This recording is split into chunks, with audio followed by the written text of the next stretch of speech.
ബിജോ തട്ടിൽ. ഉം.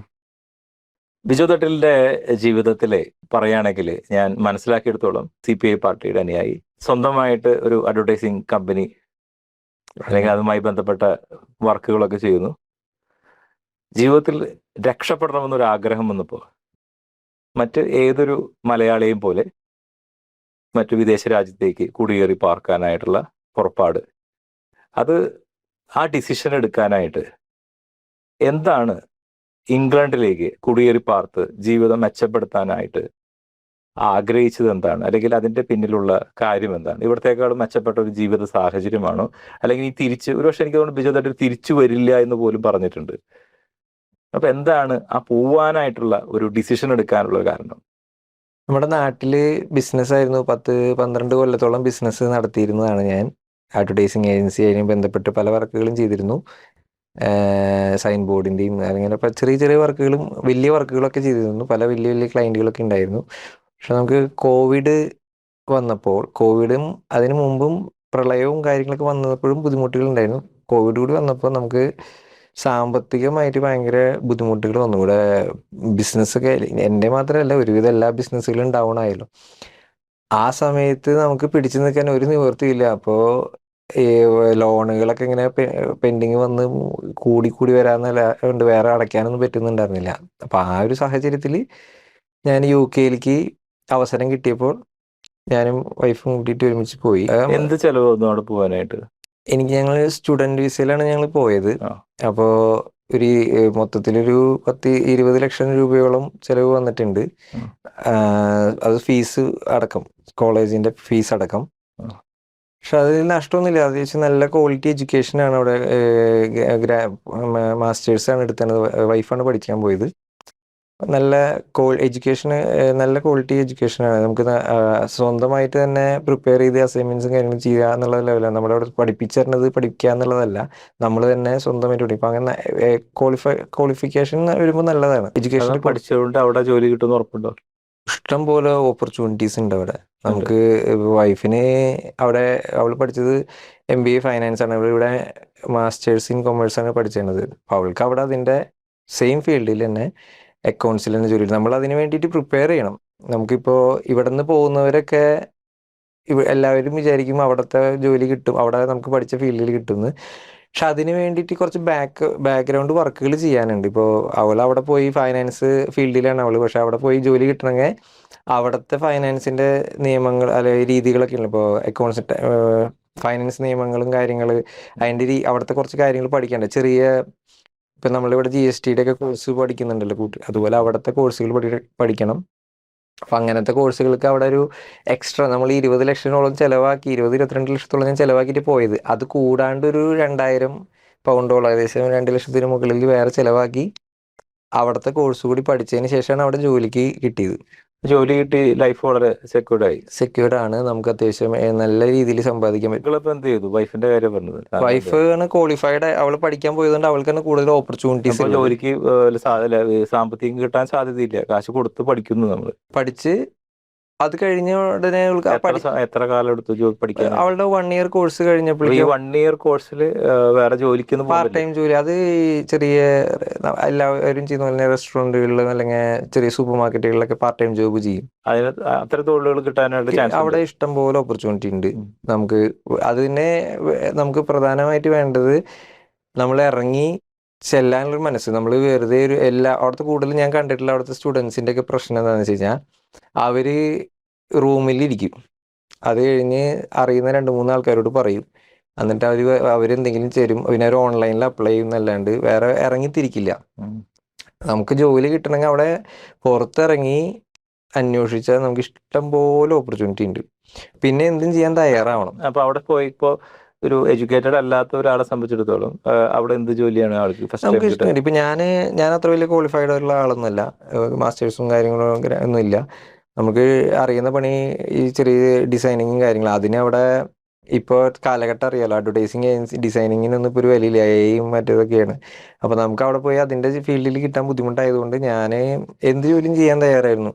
ഞാനവിടെ ആദ്യത്തെ ഒരാഴ്ചയിൽ തന്നെ ഇറങ്ങി നടന്നപ്പോൾ എനിക്ക് കിച്ചണിൽ ജോലി കിട്ടി. പിന്നെ എനിക്ക് ഫുഡ് ഉണ്ടാക്കാനും ഒക്കെ താല്പര്യമുള്ള ഒരാളായതുകൊണ്ട് പെട്ടെന്ന് അതിൽ കയറി പോകാൻ പറ്റി. ഷെഫായിട്ട് ആദ്യത്തെ ഒരു 6 മാസം കഴിഞ്ഞപ്പോൾ തന്നെ ഷെഫിലേക്ക് മാറാൻ പറ്റി. എത്ര മണിക്കൂർ അവിടെ ജോലി?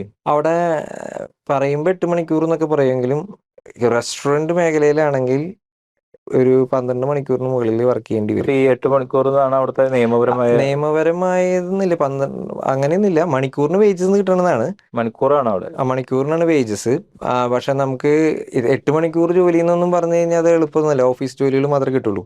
റെസ്റ്റോറൻറ്റ് അല്ലെങ്കിൽ ഇപ്പോൾ വെയർ ഹൗസ് അവിടെ കിട്ടാൻ സാധ്യതയുള്ള കുറച്ച് ഓപ്പർച്യൂണിറ്റികൾ ഏതൊക്കെയാണെന്ന് വെച്ച് കഴിഞ്ഞാൽ കെയർ ഹോം, റെസ്റ്റോറൻറ്റ്സ്, പിന്നെ വെയർ ഹൗസുകൾ ഒക്കെയാണ് പ്രധാനമായിട്ടും ജോലി കിട്ടാൻ സാധ്യത. ഈ സ്കില്ല് ജോബുകൾ കിട്ടാൻ സ്കില്ല് ജോബുകൾക്ക് നല്ല സാധ്യതയുള്ളതാണ്. ഇപ്പോൾ എക്സാമ്പിൾ പറയാൻ വെച്ചാൽ ഒരു ഇലക്ട്രീഷ്യൻ, പ്ലംബിംഗ് ഒക്കെ അറിയുന്ന ഒരാളെ സംബന്ധിച്ച് അവിടെ വന്നു കഴിഞ്ഞാൽ നല്ല രീതിയിൽ ജോലിയും കിട്ടും, വരുമാനമുണ്ട്. മണിക്കൂർ സർട്ടിഫിക്കറ്റ് ഒന്നും ആവശ്യമില്ല.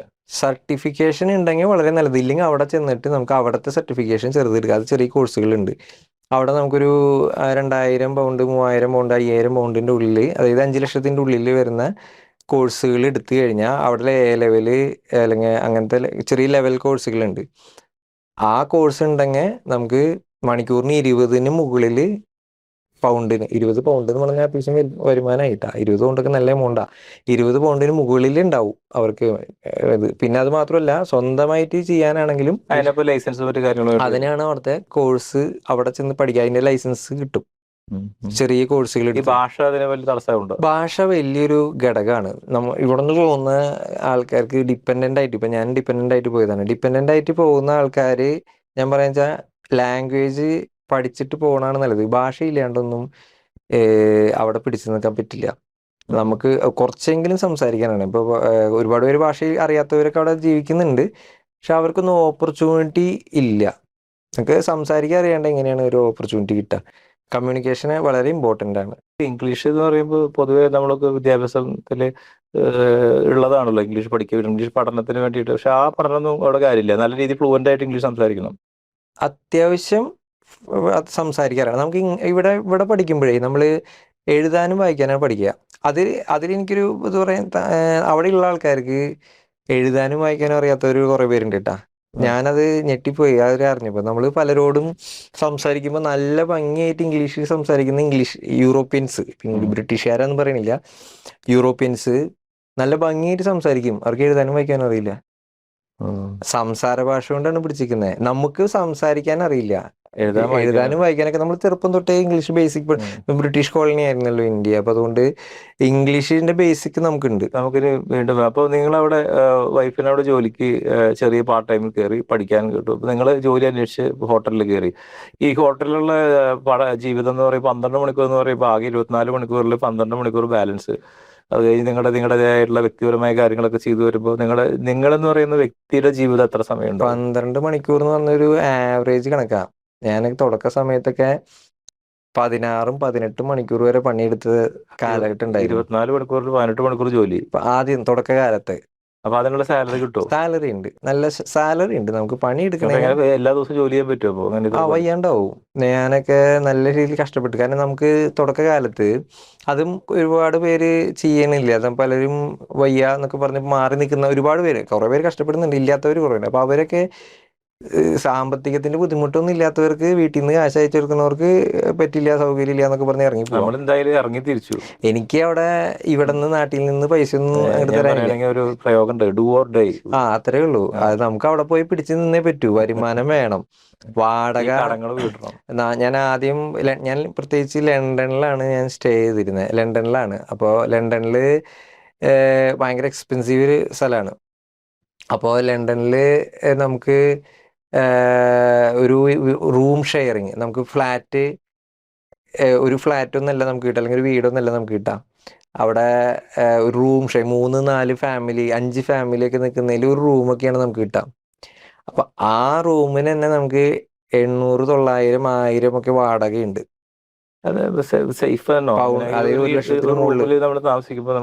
എല്ലാവരും ഇതുപോലെ കഷ്ടപ്പെട്ട് ജീവിക്കാൻ വന്നവരല്ലേ. എല്ലാവരും ബുദ്ധിമുട്ടി ഇവിടുന്ന് രക്ഷപ്പെടാൻ വേണ്ടി വന്നവരാണ്. ഫുഡ് ഉണ്ടാക്കാനൊക്കെ സ്പേസ് ഉണ്ട്. കിച്ചൺ കോമൺ ആയിരിക്കും, ടോയ്ലറ്റ് കോമൺ ആയിരിക്കും, ഡോർമെറ്ററി പോലെ നമുക്ക് റൂം മാത്രം. പിന്നെ അങ്ങനെ ജീവിക്കുക. എന്നിട്ട് പോലും നമുക്ക് 1 ലക്ഷത്തിന് മുകളിൽ ചെലവുണ്ട്. അപ്പൊ എന്ത് കണ്ടിട്ടാണ് ഇപ്പൊ അവിടെ പക്ഷെ പോയത്? പറയട്ടെ, അവിടുന്ന് ഇപ്പൊ 2 പേര് ജോലി ചെയ്യാണെങ്കിൽ നമുക്ക് ഇപ്പൊ ഒരാളുടെ ശമ്പളം എന്ന് പറഞ്ഞാൽ ഏകദേശം 2 ലക്ഷത്തിന് മുകളിൽ ഇന്ത്യൻ രൂപ നോക്കുമ്പോൾ വരുന്നുണ്ട്.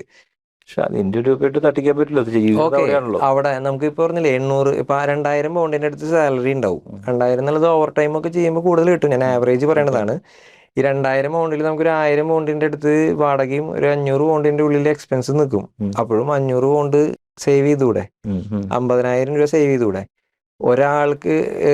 വേണ്ട, എന്നാലും ഫുൾ സാലറി ചെലവിന് പോയാലും മറ്റേ ആൾക്ക് പാർട്ട് ടൈം കിട്ടും. എത്ര സേവ് ചെയ്യാൻ പറ്റും ഇങ്ങനെ വർക്ക് ചെയ്താൽ? ഞാൻ ഇങ്ങനെ ഒരാൾ ജോലി ചെയ്യുകയാണെങ്കിൽ തന്നെ ഈ ഒരു റേഞ്ചിൽ നമുക്ക് മിനിമം സേവ് ചെയ്യാൻ പറ്റും. എത്ര? 500 രൂപ പൗണ്ട്, എത്ര? 50,000 മുകളിൽ. ഈ നമ്മൾ ഇത്ര 10-20 ലക്ഷം രൂപ ചെലവാക്കി ഒരു ഫാമിലി ജീവിക്കുമ്പോൾ, 2 പേര് ജീവിക്കുമ്പോൾ, ഞാൻ പറയുന്നത്, ഞാൻ അതിന്റെ ഒരു കണക്ക് പറയുകയാണെങ്കിൽ 20-25 ലക്ഷം രൂപ ചെലവാക്കുന്നു. നമ്മൾ UK പോകാൻ വേണ്ടിയിട്ടുള്ള 25 ലക്ഷം എല്ലാ സാധനങ്ങളും സാമഗ്രികളെല്ലാം കൂടി ചെലവാണ് പറയുന്നത്. മൊത്തത്തിലുള്ള ചെലവ് ഒരു 25 ലക്ഷം രൂപ. നമ്മളവിടെ ഹാർഡ് വർക്ക് ചെയ്ത് ജോലി അന്വേഷിച്ച് കണ്ടുപിടിക്കുന്നു. ഒരു ഫ്ലാറ്റിനകത്ത് 4-5 വീടുകളുടെ കൂടെ ഓരോ മുറിക്കകത്ത് താമസിക്കുന്നു. 16 മണിക്കൂർ ജോലി ചെയ്യുന്നു. ഇതെല്ലാം കഴിഞ്ഞിട്ട് നമുക്ക് സേവിംഗ് എന്ന് പറയുന്നത് 50,000 രൂപ. അല്ല, അതിൽ ഞാൻ പറയാം. ആദ്യത്തെ ഒരു കൊല്ലത്തെ ഒരു ബുദ്ധിമുട്ടാണ് ഈ പറയുന്നത്. ഓക്കെ. രണ്ടാമത്തെ കൊല്ലത്തില് രണ്ടാമത്തെ ആളും കൂടി ജോലിക്ക്, പാർട്ട്ണറും കൂടി ജോലിക്ക് പോവുകയാണെങ്കിൽ ആൾക്കും ഇതുപോലെ ഒരു 2000 പൗണ്ട് ആവറേജ് ജോലി കിട്ടും. നല്ല ജോലി, അതായത് നമ്മൾ പഠിച്ച ഫീൽഡിൽ പരിശ്രമിച്ച് ജോലി കിട്ടുകയാണെങ്കിൽ. അല്ലെങ്കിൽ നമുക്ക് എന്തെങ്കിലും ജോലി ചെയ്താലും കിട്ടും. സേവ് ചെയ്യുകയാണെങ്കിൽ ഒരു 2 ലക്ഷം രൂപ ഇന്ത്യൻ രൂപ സേവ് ചെയ്യാൻ പറ്റും. അങ്ങനെ അവിടെ നമുക്ക് ജോലി ചെയ്യാം. പക്ഷെ നല്ലൊരു വീട്ടിലേക്ക് മാറുന്നത് ഒറ്റയ്ക്ക് സെപ്പറേറ്റ് മാറുകയാണെങ്കിലോ? അപ്പോൾ നമുക്കൊരു വാടക ഇനത്തില് ഒരു 1500 മുതൽ 2000 വരെ, ഒരു സിംഗിൾ ബെഡ്റൂം അല്ലെങ്കിൽ 2 ബെഡ്റൂം ഒക്കെ ആകുമ്പോൾ ഒരു 2000 പൗണ്ട് ചെലവ് വരും, വാടകയും ബില്ലെല്ലാം അടക്കം. ജീവിതം ഉണ്ടോ ഇപ്പൊ ഇങ്ങനെയൊക്കെ ജീവിക്കുമ്പോൾ? ജീവിതം ഉണ്ടോ ചോദിച്ചാൽ ഇല്ല, സമ്പാദിക്കാൻ പറ്റും. ജീവിതം ഞാൻ കണക്കൂട്ടിപ്പോ ഈ 2 പേര് 16 മണിക്കൂർ ജോലി ഉണ്ട്. ഇവർ തമ്മിൽ അത് മാത്രമല്ല, ഇപ്പൊ കുട്ടികൾ ഉണ്ടെങ്കിൽ ഭയങ്കര ബുദ്ധിമുട്ടാണ്. ഇപ്പൊ കുട്ടികൾ ഉണ്ടെന്ന് വെച്ച് കഴിഞ്ഞാൽ, ഇപ്പൊ ഞാൻ ഒരുപാട് പേരെ അറിയണതാ, നമുക്ക് കുട്ടികളെ നോക്കാൻ വിടുന്ന ആരെങ്കിലും കൊണ്ടുപോകേണ്ടി വരും. ഇല്ലെങ്കിൽ അവരെ സ്കൂളിൽ വിടുന്ന പ്രായമാണെങ്കിൽ നിശ്ചിത സമയമുണ്ട്, ആ സമയത്തിന് ശേഷം നമ്മൾ അവരെ പിക്ക് ചെയ്യണം. അല്ലെങ്കിൽ കൂടുതൽ സമയം അവിടെ സ്കൂളിൽ നിർത്തണമെങ്കിൽ അതിന് എക്സ്ട്രാ പൈസ കൊടുക്കണം. അപ്പൊ അങ്ങനെ നോക്കുമ്പോൾ ബുദ്ധിമുട്ടാണ്.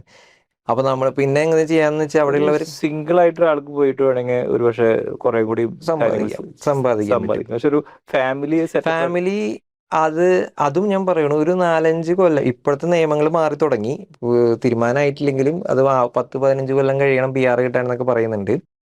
പക്ഷെ നമുക്കത് പഴയ നിയമം ആണെങ്കിൽ ഇപ്പോൾ 5 കൊല്ലത്തിനുള്ളിൽ PR കിട്ടും. അങ്ങനെയൊക്കെ ഒരു PR ഒക്കെ കിട്ടി സിറ്റിസൺഷിപ്പിലേക്കൊക്കെ വന്നു കഴിഞ്ഞാൽ അവിടെ സെറ്റിൽ ആവാൻ പറ്റും. ഇന്ത്യയിൽ നിന്ന് പോകുന്ന ആളുകൾക്കൊന്നും PR കൊടുക്കുന്നില്ല. അതാ പറഞ്ഞ, നിയമങ്ങളൊക്കെ മാറി തുടങ്ങി, പക്ഷെ തീരുമാനമായിട്ടില്ല. അത് ഗവൺമെന്റ് പാസ്സായിട്ടില്ല, US പാർലമെന്റിൽ പാസ്സായിട്ടില്ല. വളരെ വ്യക്തമായിട്ട് ഞാൻ ചോദിക്കട്ടെ, വളരെ സിൻസിയർ ആയിട്ട് ചോദിക്കുക. സത്യത്തിൽ അങ്ങനെ അവിടെ UK പോയതുകൊണ്ട് ഇങ്ങനെ നമ്മൾ പണ്ടൊക്കെ പറയുമല്ലോ, വിദേശത്ത് പോയി അവൻ ഭയങ്കരമായിട്ട് രക്ഷപ്പെട്ടു, അങ്ങനെ ഒരു രക്ഷപ്പെടൽ സംഭവിച്ചു? രക്ഷപ്പെടൽ എന്ന് പറഞ്ഞാൽ സാമ്പത്തികമായിട്ട് മാത്രമാണ്. വ്യക്തിപരമായിട്ട് നോക്കുകയാണെങ്കിൽ അയാൾ വളരെ ടോപ്പാണ്. ജീവിതം ഞാൻ നോക്കുമ്പോ ഈ മണിക്കൂറുകളുടെ ജീവിതം ഇല്ല. നമുക്ക് സമ്പാദിക്കാം. എല്ലാവർക്കും ഇന്നത്തെ കാലം കാശിന്റെ പിന്നാലെ പോവാ. കാശില്ലാത്തവന് വിലയില്ലാത്തൊരു കാലഘട്ടമാണിത്. ഞാൻ പറയും, സമ്പാദിച്ച പൈസ വിനിയോഗിക്കാനുള്ള സമയം. എനിക്ക് അതിന് പറയാൻ ചെയ്യുന്നത്, ഞാൻ ഇങ്ങോട്ട് വരുമ്പോ ഒരുപാട് സുഹൃത്തുക്കളായിട്ട് സംസാരിച്ചപ്പോ അവരെ കൊണ്ട് ആ നാട്ടില് വീട് പണിതുണ്ട്, ഞങ്ങൾ താമസിച്ചിട്ടില്ല, അത് വിൽക്കാനായിട്ട് എന്തെങ്കിലും വഴി ഉണ്ടെങ്കിൽ പറഞ്ഞോളൂ എന്ന് ഒരുപാട് പേര് എന്നോട് പറഞ്ഞിട്ടുണ്ട്. എല്ലാവരും നാട്ടിൽ നിന്ന് ഇവിടെ നിന്ന് UK പോവും. ഇപ്പൊ ഞാൻ ഇങ്ങോട്ട് വരുമ്പോൾ എൻ്റെ ഒരു കസിൻ ഉണ്ട്, അവനും പറഞ്ഞു വീട് പണിയണം. ഞാൻ അവനോട് ചോദിച്ചു, നീ ഇങ്ങോട്ട് വരുന്നില്ലെങ്കിൽ എന്തിനാ വീട് പണിയണെന്ന് ഞാൻ അവനോട് ചോദിച്ചതാ. പലരും വീട് പണിയും, നാട്ടിൽ വലിയ വീട് പണിയും, അതിന് കാശുണ്ടാക്കാൻ ഷോ കാണിക്കുക, വലിയ വീട് പണിയും. പലരും കാറുകൾ വാങ്ങും, വലിയ വില കൂടിയ കാറുകൾ വാങ്ങും, പക്ഷെ ആളില്ല ഓടിക്കാൻ, താമസിക്കാനും ആളില്ല. ഇനി തിരിച്ചവിടെ ചെന്നാൽ അതിന്റെ പരിപാടികൾ ഇനി മുന്നോട്ട് പോകുള്ളൂ. അവിടെ ഞങ്ങള് ഇപ്പൊ കഴിഞ്ഞ കൊല്ലം സാഹിത്യോത്സവം ഗംഭീരമായിട്ട് നടത്തിയിരുന്നു. പുസ്തകോത്സവം സാഹിത്യോത്സവം ഒക്കെ കമ്പൈൻ ചെയ്തിട്ട് നമ്മുടെ ഇവിടുത്തെ കൃഷി വകുപ്പ് മന്ത്രി P. പ്രസാദിനെ അങ്ങോട്ട് ക്ഷണിച്ച് അങ്ങോട്ട് കൊണ്ടുപോയിരുന്നു. ഈ പ്രാവശ്യം ഈ ജൂലൈയിലാണ്. ആരെ ഗസ്റ്റ് എന്ന് അറിയില്ല, ഞാനിപ്പോ അവിടെ ഇല്ലല്ലോ. അപ്പൊ ഇങ്ങനെ ഒരുപാട് ആക്ടിവിറ്റീസ് ഉണ്ട് അവിടെ, ഒരുപാട് ആക്ടിവിറ്റീസ് ഉണ്ട്. മലയാളികള് എനിക്ക് അവർക്ക് സമയം എങ്ങനെയാ ഞാൻ ആലോചിക്കുന്നത്, ഈ സമയം കണ്ടെത്തും. ഇപ്പൊ അതായത് ഈ ആഴ്ചയിൽ 5 ദിവസമാണ് പണിയുള്ളത്, 2 ദിവസം ഒഴിവുണ്ടല്ലോ. ആ 2 ദിവസത്തിലാണ് ഈ കാര്യങ്ങളെല്ലാം സെറ്റ് ആക്കുന്നത്. ഈ 2 ദിവസം അവനായിട്ട് എന്താ പറയാ സ്വന്തമായ വ്യക്തിപരമായ കുറെ കാര്യങ്ങളുണ്ടല്ലോ. അല്ല, അവിടെ എനിക്ക് ഇവിടെ വന്നപ്പോഴാണ് ഒരുപാട് പരിപാടികൾ. അവിടെ ഒന്നും ഇല്ല. അവിടെ 2 ദിവസം വെറുതെ ഇരിക്കേണ്ടി വരും. എന്റെ ഒരു സുഹൃത്ത് പറഞ്ഞിട്ടുണ്ട്, നമ്മളിവിടെ ബംഗാളി ബീഹാറി വരുന്ന പോലെയാണ് അവിടെ അത്രേ ഉള്ളൂ. യൂറോപ്പില് നമ്മൾ അത്രേ മലയാളി ഉള്ളൂ. ചെല്ലുന്നത്.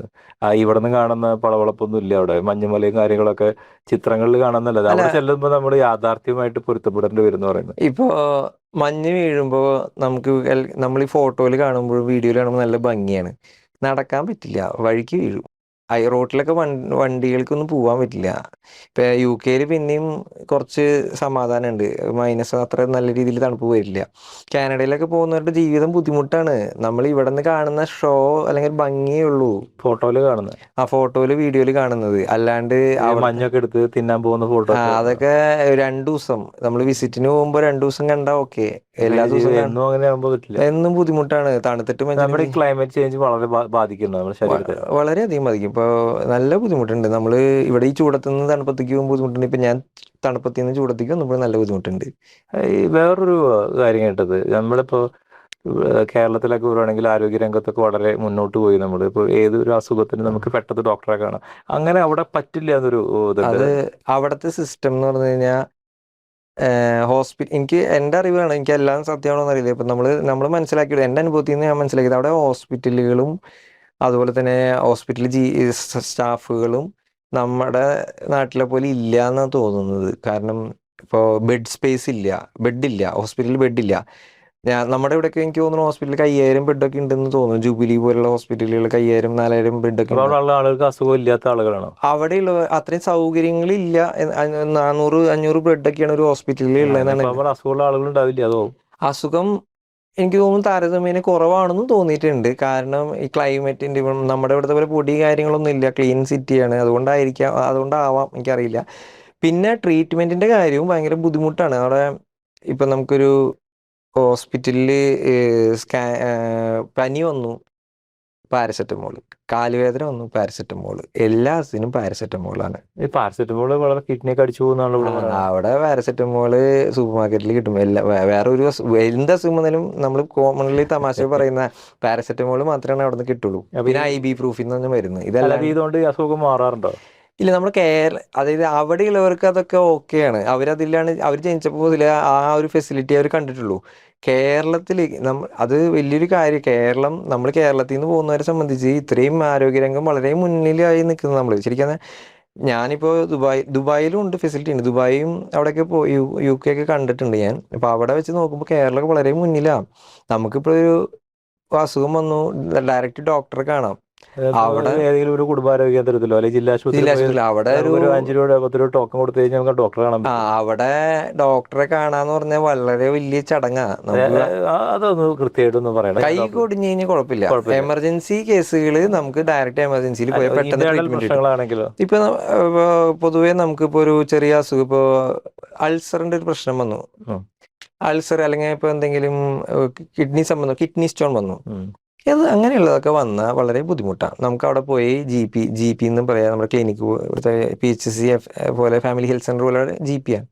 GP-യിൽ പോയി പറഞ്ഞ് അപ്പോൾ ഒരു ഡേറ്റ് പറയും. ആ ഡേറ്റിൽ വീണ്ടും പോയി ഡോക്ടറെ ഉണ്ട്, അത് ഞാൻ അടുത്ത ഡേറ്റ് പറയും. അത് ഡിപ്പെൻഡ് ഓരോ കേസുകൾ പോലെ ഇരിക്കും. ഇപ്പോൾ എന്നെ സംബന്ധിച്ച് 1 മാസമൊക്കെ എനിക്കൊരു ചെറിയ സർജറി ഉണ്ടായിരുന്നു. എനിക്ക് ഒരു 6-7 മാസം കഴിഞ്ഞിട്ടാണ് സർജറിയുടെ ഡേറ്റ് തന്നത്. ഈ 7 മാസം നമ്മൾ ഈ വേദന സഹിച്ച് നടക്കണം. വേദനയുള്ള കേസ് എമർജൻസി ആണെങ്കിൽ പെട്ടെന്ന് കിട്ടൂട്ടാ. എമർജൻസി അല്ലെങ്കിലത്തെ കാര്യം പറയണത്. സർജറിക്ക് 7 മാസത്തോളം കഴിഞ്ഞിട്ട് ഡേറ്റ് കിട്ടി. ഞാൻ കമ്പനിയിൽ ആ സമയത്തേക്ക് 1 മാസം ഹോളിഡേ എടുത്തു. എല്ലാം കഴിഞ്ഞ് സർജറിക്ക് കയറി, അനസ്തേഷ്യ വരെ തന്നിട്ട് ഓപ്പറേഷൻ തിയേറ്ററിൽ കയറ്റി ഇതുപോലെ ഒരു ലൈറ്റിൻ്റെ മുന്നിൽ കിടത്തി. എൻ്റെ ബോധം പോയി. ബോധം തെളിഞ്ഞപ്പോൾ വേദനയില്ല. അപ്പം ഞാൻ ചോദിച്ചത് എന്താണ് വേദന? അപ്പം അനസ്തേഷ്യയുടെ എഫക്റ്റ് ആവുമെന്ന് വിചാരിച്ചു. ആരും ഒന്നും പറയണില്ല. കുറച്ച് കഴിയുമ്പം സർജറി ചെയ്തിട്ടില്ല. ഡോക്ടർക്ക് ഒരു കോൾ വന്നു, ഡോക്ടർ പോയി. അപ്പോൾ ചെറിയ കാര്യങ്ങൾക്കൊന്നും അവർ സീരിയസ്നെസ് എടുക്കില്ല. വലിയ അസുഖങ്ങൾ ഓക്കെ, വലിയ അസുഖങ്ങൾ നമ്മൾ പൈസയൊക്കെ ചെലവ് പൈസ ഇല്ല, ഫ്രീയാ. എന്നിട്ടുണ്ടെങ്കിൽ ഡോക്ടർ പേഷ്യന്റ് അവിടെ കെടുത്തി പോയി. ഞാനതിൽ കംപ്ലൈന്റ് ആക്കാനൊക്കെ എന്നോട് പലരും പറഞ്ഞുവെങ്കിലും ഞാനത് ചെയ്തില്ല. കാരണം നമുക്ക് അതിന്റെ പിന്നാലെ നടക്കാൻ സമയം അറിയില്ല. ഇങ്ങനെ ഇത് വേറൊരു രാജ്യമല്ലേ, നമ്മുടെ രാജ്യമല്ലല്ലോ, വേറൊരു രാജ്യം. അതിന്റെ അതല്ല, പിന്നാലെ നമ്മളെ അവർ കാണുന്നത് അത്ര മാത്രമേ ഉള്ളൂ. നമ്മളെന്നല്ലട്ടാ, ഇത് പുറത്തുനിന്ന് വന്ന ആളായതുകൊണ്ടല്ല. ഉം. ഇത് എന്റെ ഡോക്ടർ ഇന്ത്യക്കാരി തന്നെയാണ്. ഓ, പുറത്തുനിന്ന് വന്ന ആളെന്നല്ല, ഇംഗ്ലീഷുകാർക്കായാലും യൂറോപ്യൻസിനായാലും എല്ലാവർക്കും ഒരേപോലെയാണ്. രണ്ട് മരുന്ന്, പാരസെറ്റമോൾ, ഇബുപ്രൂഫിനാണ് യുകെയുടെ മെയിൻ മരുന്നുകൾ. ഞങ്ങൾ സാധാരണക്കാർ പറയുന്ന വേറൊരു മരുന്ന് ഞാൻ അവിടെ കേട്ടിട്ടില്ല. ഉണ്ടാവട്ടെ, ഞാനിപ്പോ ഈ ആന്റിബയോട്ടിക് ഒന്നും അങ്ങനത്തെ ആന്റിബയോട്ടിക് ചികിത്സയില്ല? ഒന്നും കിട്ടില്ല. ആന്റിബയോട്ടിക് ഒക്കെ വളരെ അപൂർവം. അതായത് അത്രയും സീരിയസ് ആണ്. ആന്റിബയോട്ടിക് കഴിക്കുന്നത് നല്ലതൊന്നല്ല, അല്ല, എന്നാലും നമ്മളുടെ നാട്ടില് നമ്മുടെ അവിടെയൊക്കെ ഒരു പനി വന്നു കഴിഞ്ഞാൽ ഒരു പാരസെറ്റമോൾ സ്ട്രിപ്പ് കൊടുക്കും, ആന്റിബയോട്ടിക്കും പക്ഷെ അതുപോലെ ആന്റിബയോട്ടിക് ഒരു വലിയൊരു അവിടെ കവർ തന്നെ കിട്ടില്ല. തരുമല്ലോ, അവിടെ ഒരു കിട്ടില്ല. കിറ്റാ കൊടുക്കണത്. അവിടെ ആന്റിബയോട്ടിക് കിട്ടാൻ ഭയങ്കര ബുദ്ധിമുട്ടാണ്. അപ്പൊ ചുരുക്കി പറഞ്ഞു കഴിഞ്ഞാൽ മരുന്ന് ശരിക്കും അത് ഇല്ലാതിരിക്കാൻ നല്ലത്. നല്ലതാണെന്നാണ് പറയുന്നത്. ശരിക്കും ആ സിസ്റ്റം ആയിരിക്കും നമ്മുടെ നല്ലത്. പ്രതിരോധ ശേഷി ഉണ്ടാവുമല്ലോ. ആ സിസ്റ്റം ആയിരിക്കും നല്ലത്. പക്ഷെ നമ്മൾക്ക് ശീലിച്ചു വന്നത് അങ്ങനെയല്ലാത്തതുകൊണ്ടാണ്. എനിക്ക് അറിയുകൂടാ അതിനെക്കുറിച്ച്, മെഡിക്കലി ടൈംസ് പറയാൻ എനിക്ക് അറിയില്ല. ഈ 3 വർഷം ജീവിച്ചിട്ട് നമുക്ക് കാര്യമായിട്ടുള്ള വലിയ അസുഖങ്ങളൊന്നും വന്നിട്ടില്ല. അസുഖങ്ങൾ കുറവായിരുന്നു. പക്ഷേ ഇപ്പം ഞാൻ പറഞ്ഞില്ല, ആക്സിഡന്റുകൾ പോലത്തെ. ഇപ്പം എൻ്റെ കൂട്ടുകാരന് കാലിന് ഈ പ്രശ്നം വന്നിട്ട്, നീര് വന്നിട്ട് അവന് ജോലി ചെയ്യാൻ പറ്റില്ല. ലാസ്റ്റ് അവൻ ഒരു ആംബുലൻസ് വന്ന് എമർജൻസിയിൽ കൊണ്ടുപോയി. എന്നിട്ട് പോലും അവിടെ നിന്ന് ഈ ഇബുപ്രൂഫിൻ മാത്രം കൊടുത്ത് ലാസ്റ്റ് അവൻ നാട്ടിലേക്ക് വന്ന് നോക്കിയപ്പോൾ അവിടെ സർജറി ചെയ്യേണ്ട ആവശ്യമുണ്ട്. അത് എനിക്ക് കൃത്യമായ കാര്യങ്ങൾ അറിയില്ല. അതുകൊണ്ട് ഞാൻ അതിൻ്റെ എന്തൊക്കെ അസുഖം എന്ന് പറഞ്ഞിട്ട് ഓർമ്മയില്ല, കുറേ നാളായി. സർജറി ചെയ്തു, 1 മാസം റെസ്റ്റ് എടുത്ത് സംഭവം മാറി. ഇത് അവിടെ ചെയ്ത പ്രശ്നം തീർന്നു. അതുപോലെ തന്നെ വേറെ ഒരുത്തിന് ആക്സിഡന്റ് ആയി കാലുമേ. ഫോക്ക് ലിഫ്റ്റ്, വെയർ ഹൗസിൽ ജോലി ചെയ്യുന്ന ഒരാൾക്ക് ഫോക്ക് ലിഫ്റ്റ് തട്ടിയിട്ട് കാലിൻ്റെ ജോയിന്റിൽ ചെറിയൊരു പെയിൻ വന്നിട്ട് നീരായി. അപ്പോൾ സ്കാനിങ്ങോ ഒന്നും ചെയ്തില്ല. ഇബുപ്രൂഫിൻ മാത്രം കൊടുത്ത് വിട്ട് കഴിച്ചു. 1 മാസത്തോളം അവൻ റെസ്റ്റ് എടുത്തിട്ട് മാറാണ്ട് നാട്ടിലേക്ക് വന്നു. നാട്ടിൽ വന്നപ്പോൾ പൊട്ടലുണ്ട് ചെറിയതായിട്ട്, കാല് ഫുള്ള് നീരായി, കാലിന് പൊട്ടലുണ്ട്. അവര് എന്തുകൊണ്ടാണെന്ന് അറിയില്ല അത് ചെയ്യാത്തത്. എന്നിട്ട് ഇവിടെ വന്ന് പ്ലാസ്റ്റർ ഇട്ട് കുറച്ച് ദിവസം കിടന്നപ്പോൾ ഓക്കെ. അപ്പോൾ വിജോതട്ടിലെ പോലെ ഒരു ആക്റ്റീവ് ആയിട്ടുള്ളൊരു പൊതുജനങ്ങളുമായിട്ട് ഇടപെടുന്ന ഒരാളെ സംബന്ധിച്ചിടത്തോളം യുകെയുടെ ജീവിതം എന്ന് പറയുന്നത് ഒരു ദുസ്സഹമായിരിക്കും. ദുസ്സഹമായിരിക്കും എന്ന് പറഞ്ഞാൽ അത് നല്ല രീതിയിൽ ജീവിക്കാൻ പറ്റും. നമുക്ക് ആളുകളൊക്കെ ആയിട്ട് കമ്മ്യൂണിക്കേറ്റ് ചെയ്ത് ജീവിക്കാൻ പറ്റും. പക്ഷെ എന്നെ സംബന്ധിച്ച് എനിക്ക് നാടിനെ ഇഷ്ടം. ഒരു കാര്യം കൂടി പറഞ്ഞ് നമുക്കിത് അവസാനിപ്പിക്കാം. അപ്പോൾ ഒരു ഈ പുതിയ പഠിച്ചു വരുന്ന കുട്ടികൾ, അതുപോലെ പുതിയ ആളുകൾക്കൊക്കെ വിദേശത്തേക്ക് പോകാൻ പോകുന്ന ആളുകളോട് എന്തായിരിക്കും നിങ്ങളുടെ ഒരു അഡ്വൈസ്? എന്തായിരിക്കും? വിദേശത്തേക്ക് പോയി വരുന്നത് നല്ലതാണ്. കാരണം നമ്മൾക്ക് അവിടെ ഇങ്ങനെ തന്നെ കാര്യങ്ങൾ, അവിടുത്തെ ഇപ്പം ഞാൻ പറഞ്ഞില്ലേ അനുഭവങ്ങൾ പറഞ്ഞില്ലേ, അപ്പം നമുക്കൊരു നമ്മളുടെ രാജ്യത്തിൻ്റെ ഫെസിലിറ്റീസ് അല്ലെങ്കിൽ എന്തൊക്കെ സൗകര്യങ്ങളുള്ളതെന്ന് മനസ്സിലാക്കണമെങ്കിൽ നമ്മൾ അവിടെ നിന്ന് പോയി വരണം. നമ്മുടെ അവിടെ ഇല്ലാത്തത് മനസ്സിലാക്കണമെങ്കിലും അവിടെ പുറത്തൊക്കെ പോയി വരണം. ജോലി ചെയ്തിട്ട് മനസ്സിലാക്കുക. കുറച്ച് നാൾ കഴിഞ്ഞ് തിരിച്ചു വരണമെന്ന് ഞാൻ പറയാം. പക്ഷെ പൊതുവെ ആരും തിരിച്ചു വരുന്നില്ല. ആർക്കും നമ്മുടെ രാജ്യത്തിനോട്, ഞാൻ മനസ്സിലാക്കിയതാണ് കേട്ടോ, എനിക്ക് രാജ്യത്തിനോട് പലർക്കും കമ്മിറ്റ്മെന്റ് ഇല്ല. അവർക്ക് അവിടെ പോയി അവരുടെ ലൈഫ് സെറ്റിൽ ആവുക, സുഖമായിട്ട് പോവുക. പലരും പുറത്ത് പറയണില്ലെങ്കിലും അവർക്ക് ഇന്ത്യനെ മോശം രീതിയിൽ ചിത്രീകരിക്കുന്ന ഒരുപാട് നമ്മുടെ മലയാളികൾ വരെയുണ്ട്, ഇഷ്ടം പോലെ. പക്ഷെ ഞാൻ ഇന്ത്യനെ കുറ്റം പറയുന്നത് ഇവിടെ നമുക്ക് ഒരു കാര്യം, ഒരു ബിസിനസ് ചെയ്യാൻ പറ്റില്ല, മറ്റേ പറ്റില്ല, ഒന്നും ചെയ്യാൻ പറ്റില്ല, സൗകര്യങ്ങളില്ല, ഹോസ്പിറ്റലിൽ പോയ ഒരു കാര്യമില്ല. ഇങ്ങനെ ഹോസ്പിറ്റലിൽ അവിടെ പോയിട്ട് അവിടെ കാര്യമില്ല. പിന്നെ ഇവിടെ ഇത് കുറെ കാലമായിട്ട് അവിടെ ജീവിക്കുന്നവർക്ക് നമ്മുടെ ഇവിടുത്തെ നമ്മുടെ ഈ രാജ്യത്തിന്റെ വികസനങ്ങളൊന്നും അറിയുന്നില്ല. സ്കൂളുകൾ മോശമാന്ന് പറയുന്നുണ്ട് ഒരുപാട് പേര് ഇവിടെ. എല്ലാവർക്കും കുട്ടികളുടെ എഡ്യൂക്കേഷന് വേണ്ടിയിട്ട് പലരും അങ്ങോട്ട് പോകുന്നത്. നമ്മുടെ നാട്ടിലെ സ്കൂളിലെ അവരവിടെ പോയിട്ട് ഞാൻ നോക്കുന്നത് ആകെ ഒരു പറയും, നമ്മുടെ ഒരു ഇപ്പം പറയാ എണ്ണയിട്ട വിഷയം പോലെ, ഇങ്ങനെ വർക്ക് ചെയ്യുന്ന ഒരു വിഷയം പോലെയാണ് ഞാൻ മനസ്സിലാക്കിയിട്ടുള്ളത്. ജീവിതം അവിടെ കാണാൻ, അവിടെ പഠിക്കുന്ന കുട്ടികൾക്ക് പലരും, ഞാൻ പലരോട് സംസാരിച്ചപ്പോൾ പലരും പറയുന്ന ഒരു തമാശയായിട്ട് എനിക്ക് തോന്നിയത്, എന്നാലും പറയാം, കുട്ടികൾക്ക് ഇംഗ്ലീഷ് നന്നായി കിട്ടുമല്ലോ എന്ന് പറയണത്. ആകെ അത് മാത്രം അവിടെ അഡ്വാൻറ്റേജ്. ആകെ കിട്ടുന്നത് ഇംഗ്ലീഷുകാരെ പോലെ ഇംഗ്ലീഷ് സംസാരിക്കും. ഏഷ്യൻസ് ആണ്, അല്ലെങ്കിൽ പ്രത്യേകിച്ച് ഇന്ത്യക്കാർ, ഏഷ്യൻസ് എന്ന് ബംഗ്ലാദേശികൾ, ഇന്ത്യക്കാർ, പാകിസ്ഥാനികളൊക്കെ ഏഷ്യക്കാർ പണിയെടുക്കണ പോലെ, പ്രത്യേകിച്ച് ഇന്ത്യക്കാർ പണിയെടുക്കണ പോലെ അവർ ഇംഗ്ലീഷുകാരൊന്നും പണിയെടുക്കില്ല. അപ്പൊ ഈ പണി ഇവിടെ ഇന്ത്യയിൽ എടുക്കുകയാണെങ്കിൽ ഇന്ത്യ വളരെ സമ്പന്ന രാജ്യം ആവും. പക്ഷെ അത് മനസ്സിലാക്കില്ല. ഞാനിപ്പോ എനിക്ക് കുറച്ച് സാമ്പത്തികത്തിന്റെ ബുദ്ധിമുട്ടുണ്ടായിരുന്നു. അപ്പൊ അതുകൊണ്ട് ഞാൻ അവിടെ പോയി ആ സാമ്പത്തിക ബുദ്ധിമുട്ട് തീർച്ചു, ഇവിടെ വന്നു. ഇനിയിപ്പോ ഇവിടെ എന്തെങ്കിലുമൊക്കെ ചെയ്ത് പിടിച്ചു നിൽക്കാൻ പറ്റുമെന്ന് നോക്കുന്നു. വിജയതട്ടിൽ എല്ലാവിധ ആശംസകളും.